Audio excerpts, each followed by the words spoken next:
മുഖ്യമന്ത്രി പിണറായി വിജയനും മകൾ വീണ വിജയനും കരിമണൽ കമ്പനിയിൽ നിന്ന് മാസപ്പടി വാങ്ങിയ രാഷ്ട്രീയ നേതാക്കന്മാരും ഒക്കെ പെടുമെന്ന് ഏറെക്കുറെ വ്യക്തമായിരിക്കുകയാണ്. SFIO തന്നെ അന്വേഷണവുമായി മുന്നോട്ടു പോകുമ്പോൾ ചോദ്യങ്ങൾ ഒരുപാടുണ്ട്. ഇതിനിടയിലാണ് വളരെ ഗുരുതരമായ ആരോപണങ്ങൾ വീണ്ടും മുഖ്യമന്ത്രിക്ക് നേരെ ഉയർന്നു വന്നുകൊണ്ടിരിക്കുന്നത്.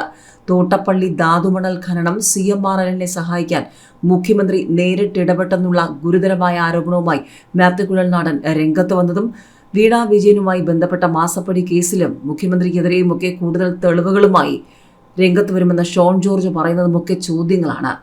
കുട്ടനാട്ടിലെ വെള്ളപ്പൊക്കം ഒഴിവാക്കുന്നതിനെന്ന പേരിൽ തോട്ടപ്പള്ളിയിൽ അനധികൃത ധാതുമണൽ ഖനനം നടത്തിയത് CMRLനെ സഹായിക്കാനായിരുന്നുവെന്ന് മാത്യു കുഴൽനാടൻ MLA പറഞ്ഞിരിക്കുന്നു.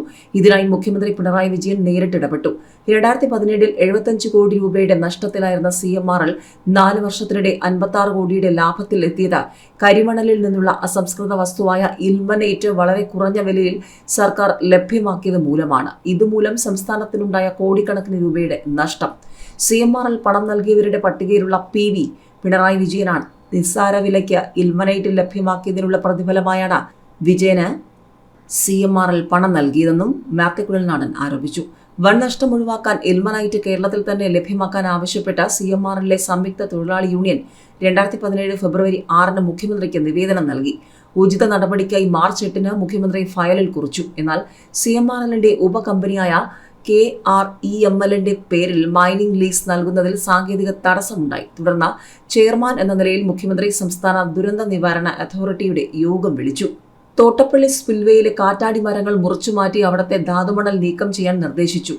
കുട്ടനാട്ടിലെ വെള്ളപ്പൊക്കം ഒഴിവാക്കുന്നതിനെന്ന പേരിലായിരുന്നു നടപടി. മണൽ നീക്കം ചെയ്യാൻ KMMLനെയാണ് ചുമതലപ്പെടുത്തിയത്. KMML വഴി IREയിലേക്ക് കരിമണലും ഇൽമനൈറ്റും CMRLലും എത്തി. മഴക്കാലം വന്ന് മണൽ നഷ്ടപ്പെടാൻ സാധ്യതയുള്ളതിനാൽ അതിനു മുൻപേ മണൽ നീക്കണമെന്നായിരുന്നു ഉത്തരവിൽ പറഞ്ഞത്. വെള്ളപ്പൊക്കം ഒഴിവാക്കി കുട്ടനാടിനെ സംരക്ഷിക്കുകയല്ല, മണലെടുക്കലായിരുന്നു ലക്ഷ്യമെന്നാണ് ആരോപണം.